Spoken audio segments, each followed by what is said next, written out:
Hello, Tuesday World Economic News. Brad DeLong, United States of America, 3 economic things that do not exist, and the non-existence of which makes the substantive case for a shift to more expansionary fiscal and monetary policies stronger than at any time in my life. What he's saying is, give me more stimulus, baby. Why? An inflationary wage price spiral is nowhere in sight. First chart. Next is a recovering labour market. This is the M ratio, the ratio of people employed as opposed to in the population. Rock bottom. And any loss of confidence in the long-term fiscal stability of the United States. This is the 10-year Treasury. It's perfectly normal range, low if anything, in its interest rate amount. Interest rate amount is low, means price is high, people still want them. I haven't got time this time to go into all the arguments, but there's lots of left-wing economists pushing for more stimulus, baby. New American. Fannie and Freddie still mortgaging America's future to stay in business. Yes, my old favourites, Fannie and Freddie. Fannie said it lost $8.7 billion in the first quarter of 2011, and as a result of which is now asking for another $8.5 billion more of federal aid. You need it when you're losing nearly $9 billion a quarter. American housing market from Zillow. See the shape of the top part of that in green. It went up, now it's going down. The one below that, colourful, just showing how much it's going down. It's starting to go down more than it was going down. It's going down more, double a dipper. This one is the foreclosure rate, United States housing. It every now and then tries to go down, but its general trend is still going up. Psychology. Economists don't seem to understand psychology of the real people that are in the real economy still. Moving on to a money supply from the Financial Times, the UK monetary policy challenge. Yesterday's decision to keep monetary policy on hold in the UK was such a foregone conclusion that it barely made ripples. But predictability does not mean the bank and economists are equally calm beneath the surface. Rather, they are furiously paddling to try and work out what on earth is going on with the British economy. In other words, what's going on with the British people. They're just not doing what they expect them to do. Out today, Halifax, UK house prices see largest year-on-year fall since October 09. I don't need to read, I'll just read the headline again. Halifax, who's about the most reliable for housing prices. UK house prices see largest year-on-year fall since October 09. Right, let's go over to Europe and have a look at them. See how they're getting on. Ireland. Ireland's banking, this is the O'Carroll woman from The Guardian. Ireland's banking crisis, some good news for savers. Oh, well, that's got to be good. Irish banks are falling over themselves to get hold of customers' cash with unsustainable interest rates for savers. One of the few plus sides to the bailout in Ireland. As Portuguese households stare down the barrel of an IMF EU bailout and the years of austerity that go with that, there should cherish one small comfort. Interest rates on their savings accounts may never get better.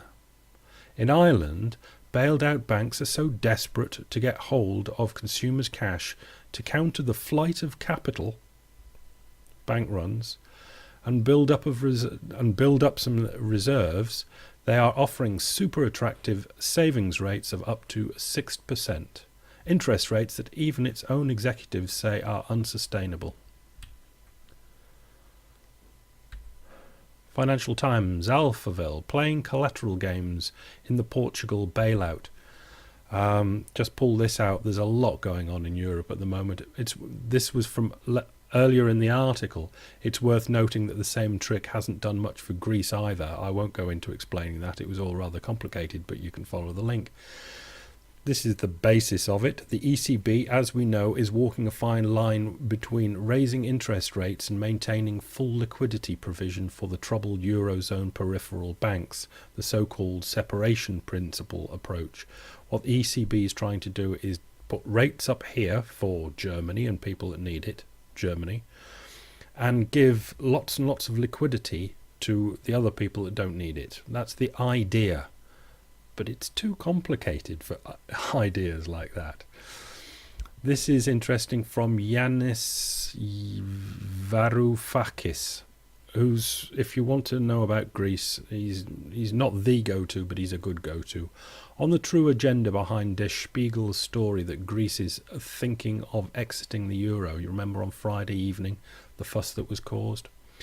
The message, the Spiegel article, was meant as a salvo that would sound long-delayed alarm bells.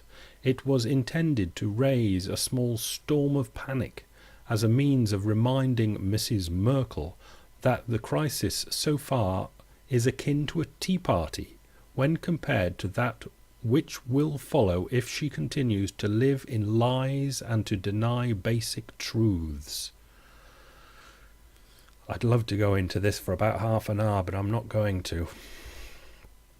Later in the article, more precisely, the message sent out by the Spiegel incendiary article was that the policy of fresh, expensive loans for insolvent states, combined with savage austerity at a time of deep recession, does not and will not work. That the time for debt restructuring for the Eurozone's stressed periphery has come, as has the time for rational resolution of Europe's banking crisis. To drive their point home, the circles within Germany that saw to it that Spiegel publishes this article illustrated vividly for Mrs. Merkel and Mr. Papandreou's benefit that there is something far, far worse than a debt restructure.